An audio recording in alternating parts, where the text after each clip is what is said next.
Hola, bienvenido a este tema en donde estaremos prácticamente hablando en relación a estas corrientes filosóficas, el racionalismo, empirismo y criticismo.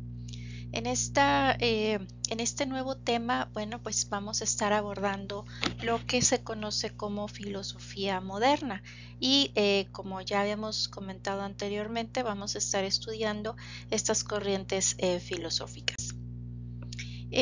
La filosofía moderna se puede decir que su comienzo pues va unido a una serie de factores históricos que bueno van a condicionar un cambio de mentalidad y van a suponer una nueva forma de pensar, sobre todo en lo referente al ser humano, entendido ahora como pues un ser racional, autónomo y bueno pues a su posición dentro de la naturaleza.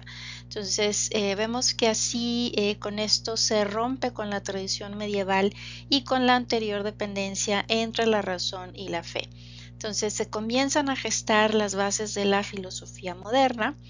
eh, de lo que antes era teocentrismo, bueno, se pasa a lo que es ahora antropocentrismo, en donde, bueno, pues el ser humano va a ser propiamente el centro del universo y, bueno, pues el principal problema de la filosofía va a ser entonces ahora el conocimiento. Entonces, la filosofía moderna se define como esa intención de llegar a los mismos términos de implicación intelectual. Esto, bueno, para resolver problemas que surgen por la revolución científica y, bueno, pues abarca a grandes pensadores desde la época del Renacimiento, desde el siglo XIV hasta, bueno, alrededor del año 1800. Entonces, vamos a ver aquí que los pensadores y los filósofos de la filosofía moderna pues se dividen en los que son racionalistas, ¿verdad? Aquí, bueno, pues vamos a ver que su mayor exponente y también considerado padre de la filosofía moderna, bueno, pues fue René Descartes, cuya frase famosa, bueno, es pienso, luego existo. Y también, bueno, pues otros exponentes como lo son el alemán Gottfried Leibniz y el holandés Baruch Spinoza. También, bueno, vamos a ver que existen los llamados empiristas, y vemos, ¿verdad?, que esta doctrina, bueno, fue desarrollada teóricamente por John Locke, quien, bueno, afirmaba que el conocimiento solo podía ser alcanzado empíricamente, o sea, a través de la experiencia. Y bueno, vamos a ver también otros autores de esta corriente, como el inglés Francis Bacon, el irlandés George Berkeley, el inglés David Hume y, bueno, pues el escocés Adam Smith. En cuanto a la definición de racionalismo, vamos a ver que esta, bueno, va a ser esa corriente de la filosofía que, bueno, pues va a defender la primacía de la razón para bien de poder conocer la verdad. Comienza en el siglo XVII. Aquí, bueno, pues vamos a ver que destaca el filósofo francés René Descartes, se considera su principal exponente. Y bueno, pues a partir de ciertos principios innatos de la razón, el ser humano, bueno, pues ya se enfrenta a lo que es al entendimiento y al dominio de la naturaleza, construyendo, bueno, pues lo que es el saber desde ciertas regularidades matemáticas. ¿Quién fue René Descartes? Bueno, René Descartes fue un filósofo físico, matemático y astrónomo francés, quien, bueno, pues es considerado como uno de los filósofos más importantes de la historia. Y bueno, pues se le considera, como ya habíamos dicho, el padre del racionalismo. Él, bueno, determinó no creer en ninguna afirmación hasta tener, bueno, pues razones para creerla. Y elaboró, bueno, pues la famosa frase de pienso, luego existo. También, bueno, rechazó muchas de sus propias teorías al no ser aprobadas por la Iglesia y bueno, pues intentó incluir a la filosofía a algunos aspectos de la ciencia y de las matemáticas. Según Descartes, hay dos modos de conocimiento. La intuición, que bueno, pues sería ese método por el cual se procede lógicamente de lo universal a lo particular, y la deducción, que es un concepto de la mente pura, atenta, tan fácil y bueno, pues a la vez diferente, un concepto, bueno, no dudoso de la mente pura y atenta que bueno, nace de la sola luz de la razón. y es pues más cierta que la deducción misma, así es como lo define Descartes. Él, bueno, se propone crear un método que nos permita acceder al conocimiento, esto, bueno, pues con el rigor de los procedimientos geométricos, y elaboró un método que consta de 4 reglas: la evidencia, en donde, bueno, pues solo se acepta como verdadero lo que se le presente como claro y distinto, como exacto, por ejemplo, las matemáticas. El análisis, que consiste en dividir nuestro objeto de estudio en tantas partes menores como sea posible para bien de poder resolverlo mejor. La síntesis, que es conducir, bueno, con orden los pensamientos desde lo más simple a lo más complejo. Y la enumeración, que es revisar los pasos dados para asegurarnos de no haber cometido ningún error. Entonces, una vez descubierto el método, bueno, pues Descartes lo aplica al saber tradicional y lo pone todo en duda. Gottfried Leibniz, él fue, bueno, pues un filósofo, matemático, lógico alemán, defensor de la existencia, bueno, pues de infinitas sustancias, a lo cual él denominó mónadas, en donde, bueno, decía que estas sustancias contenían en su interior todo el conocimiento como ideas innatas. Entonces, estas sustancias, bueno, no tienen extensión, sino que son sustancias espirituales y, bueno, cada una de ellas tienen una función, una ley propia. Estas sustancias llamadas mónadas, bueno, son los elementos últimos del universo, son sustancias simples, eternas e individuales, no se comunican entre ellas y, bueno, cada una, bueno, es un reflejo del universo entero en una, bueno, armonía preestablecida. Leibniz es el inventor del principio de la razón suficiente, según la cual pues todo lo que ocurre porque hay una razón para que así sea, ¿verdad? Aún sin conocerla, bueno, existe una razón. También, bueno, defendía la teoría del mal necesario, que esta, bueno, se justifica por la existencia de Dios, que, bueno, ha creado el mejor de los mundos posibles y por lo tanto, pues no hay en la naturaleza nada malo, al menos desde el punto de vista matemático. En la corriente denominada empirismo, vamos a ver que esta, bueno, pues es una doctrina filosófica que, bueno, considera la experiencia sensible como la única fuente de nuestros conocimientos. Hay un empirismo tanto idealista como materialista. Aquí, bueno, pues el empirismo idealista limita la experiencia a un complejo de sensaciones o representaciones, negando pues que el fundamento de la experiencia es la naturaleza material. Y el empirismo materialista, el cual considera que los objetos de la naturaleza material, pues son el fundamento de la experiencia sensible. Las principales características del empirismo como corriente filosófica, bueno, pues vamos a ver qué es el conocimiento subjetivo. Y, bueno, se basa en la experiencia del individuo, su percepción de la realidad. Los conocimientos que se nutren en base a la experiencia, ¿verdad? Son experiencias internas, pensamientos, emociones y, bueno, pues también experiencias externas, lo material, lo físico, y se contrapone al racionalismo. La mente, bueno, no posee ideas naturales, sino que, bueno, estas deben de adquirirse mediante el conocimiento que, pues al ser provisto por las experiencias, es limitado. Y, bueno, pues el método de aprendizaje es experimental e inductivo.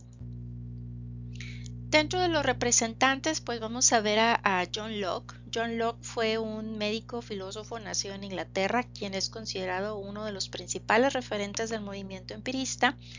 Y, bueno, pues sus obras fueron de mucha influencia para los pensamientos de grandes filósofos y escritores.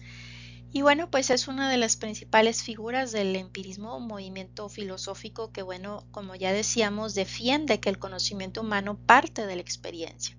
Y, bueno, pues el empirismo sería ese germen de la revolución científica, en donde, bueno, pues se veía que ningún conocimiento humano puede ir más allá de su experiencia. También, bueno, pues uno de los padres del liberalismo político fue John Locke, que, bueno, pues estableció que la soberanía no estaba en manos del rey, sino de la sociedad. Defendió la separación del poder legislativo y ejecutivo, en este caso monarca y parlamento, así como, bueno, la libertad religiosa y la primacía de los derechos del individuo sobre los del colectivo. En cuanto a los derechos, bueno, pues también por ahí definió, ¿verdad?, lo que fue la propiedad privada, la libertad, la vida, la búsqueda de la felicidad, los cuales pues decía que eran derechos inalienables del hombre, es decir, no le podían ser negados. También habló en torno a la igualdad, en donde definía que todos los individuos, aunque eran reyes o nobles, estaban sometidos pues a las mismas leyes y en el mismo grado. Las leyes, bueno, pues se hicieron para los hombres y no los hombres para las leyes. También, bueno, hizo una crítica al absolutismo. Aquí sus críticas, bueno, pues lo convertirían de cierta manera en un enemigo público número uno de la Inglaterra de su tiempo.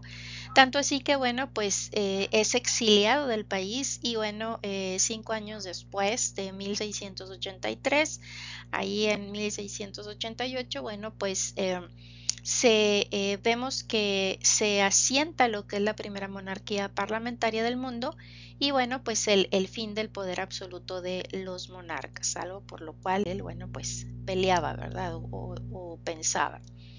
En el caso de George Berkeley, este fue un obispo, filósofo y científico irlandés, mejor conocido por su filosofía empirista, idealista.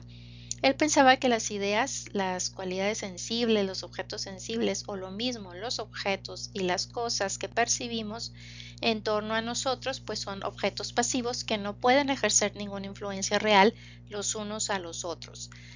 Decía que, bueno, la naturaleza no es activa. Él fue un filósofo empirista y principal representante del idealismo subjetivo o epistemológico. Y bueno, pues no se puede demostrar la existencia de la realidad a partir de las percepciones. Eso es lo que él pensaba, ¿verdad? De ahí, bueno, que la realidad pues era mental y la cual, bueno, se componía exclusivamente de ideas.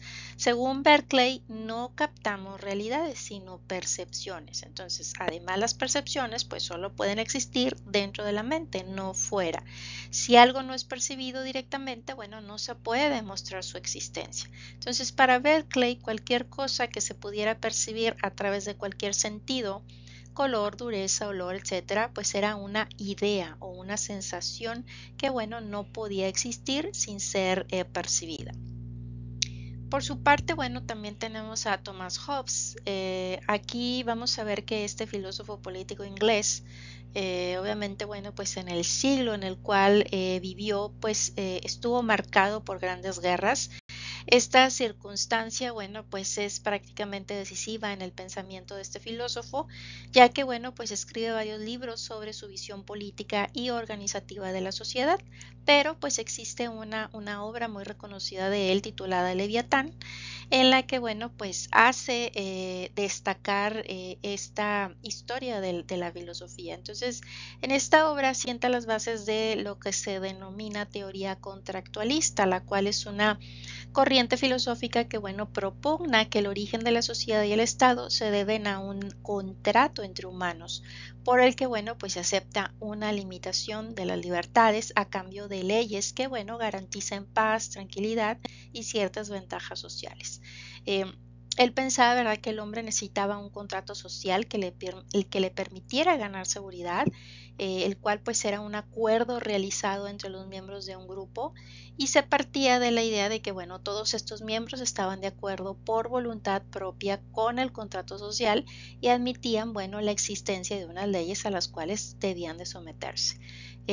Aquí vemos, ¿verdad?, que él veía, ¿verdad?, que el Estado era como una especie de gigantesco hombre artificial compuesto, ¿verdad?, por todos los individuos, creado para defender al hombre natural que, bueno, sin la existencia de este Estado, bueno, estaría condenado a la guerra permanente. Y este Estado, bueno, pues estaba creado por el propio hombre, no era natural, sino artificial como una especie de máquina. Y bueno, pues en el caso de que el gobernante no fuera capaz de proporcionar seguridad a la colectividad, pues sus miembros podían considerar roto ese pacto. Por su parte, bueno, David Hume, quien también fue un filósofo, historiador, economista y ensayista escocés, él afirmaba que la única fuente de conocimiento era la experiencia, al mismo tiempo origen y límite de todo saber. Y bueno, pues intentaba aplicar el método experimental de las ciencias al estudio de la naturaleza humana. Esto, bueno, para destruir la metafísica falsa y poder pues sustituirla por otra práctica basada en los hechos y en la experiencia como una nueva escena del pensamiento. David Hume pensó que el conocimiento científico estaba relacionado con la naturaleza humana y que, bueno, la ciencia que se ocupa del ser humano constituía el centro de las demás ciencias. Él, bueno, se esfuerza por crear una ciencia naturalista del hombre que examinara pues la base psicológica de la naturaleza humana, argumentó en contra de la existencia de ideas innatas, postulando que todo el conocimiento humano pues se derivaba únicamente de la experiencia. El criticismo es una corriente filosófica la cual, bueno, pues concede básicamente una importancia superior al conocimiento. Para esta doctrina, bueno, el conocimiento impoluto en su mayor expresión es el que puede ser científicamente comprobado. Obviamente pues, del resto de todo conocimiento que se exprese y que no posea las bases suficientes para distinguirse como tal, pues bueno, no será considerado conocimiento verdadero. Y bueno, se define como criticismo a esa corriente filosófica, como ya dijimos, la cual le va a conceder esa importancia superior al conocimiento, el cual, bueno, va a poseer sus raíces en la investigación que, bueno, pues al conocimiento neto por experiencias o vivencias del ser humano. Y bueno, pues aquí vemos que el criticismo comparte con el dogmatismo la idea de la razón como fuente de conocimiento, pero con el escepticismo pues desconfía de todo conocimiento determinado, ¿verdad? No acepta afirmaciones de la razón sin ninguna objeción, pues necesita motivos y fundamentos. Y aquí pues vamos a ver a uno de los principales representantes del criticismo, Immanuel Kant. Aquí, como ya veíamos, ¿verdad? El criticismo no niega que el hombre pueda acceder al conocimiento, a la verdad, pero bueno, considera necesario que exista un examen atento y una justificación racional de la forma en que, bueno, pues se alcanza ese conocimiento. Entonces vemos que es una doctrina que se caracteriza por asumir una actitud crítica y reflexiva ante las afirmaciones de la razón humana. De ahí, bueno, su espíritu cuestionador. Entonces, Immanuel Kant busca por encima de todo el poder enseñar al ser humano a pensar por sí mismos y a rechazar, bueno, los dogmas de todo tipo que pues destruyen la razón y someten el libre pensamiento a ideas fijas. Y bueno, no por ello negaba la importancia del conocimiento previo, al contrario, lo consideraba imprescindible como punto de partida. Entonces, vemos que es el sujeto el que determina la realidad, que aun siendo la misma, bueno, puede ser conocida de manera diferente dependiendo, bueno, del sujeto que la conoce, el cual impone las condiciones de posibilidad del objeto conocido. Y bueno, vamos a ver que aquí la obra de Kant constituye una síntesis entre dos vertientes filosóficas de gran importancia, el empirismo y el racionalismo. Estas dos tendencias, bueno, pues estaban enfrentadas por el hecho de cómo es que se concibe la forma en que los seres humanos adquirimos el conocimiento. Y bueno, pues Kant planteaba la idea de que no tiene sentido preguntarse por el problema del conocimiento humano sin antes cuestionarse cuál es el límite de ese conocimiento. Entonces, pues, ¿qué límite? El cual venía determinado por la propia naturaleza del ser humano. Más allá de tal límite, pues era imposible conocer más. Si bien es cierto que el conocimiento, bueno, empieza en nuestros sentidos, no todo es resultado de ellos, ¿verdad? Aquí la razón jugaría un papel importante y es esa la cual pues debemos de cultivar. Y bueno, pues hasta aquí hemos llegado al final de este tema. Nos seguimos viendo entonces en la plataforma. Muchas gracias por su atención.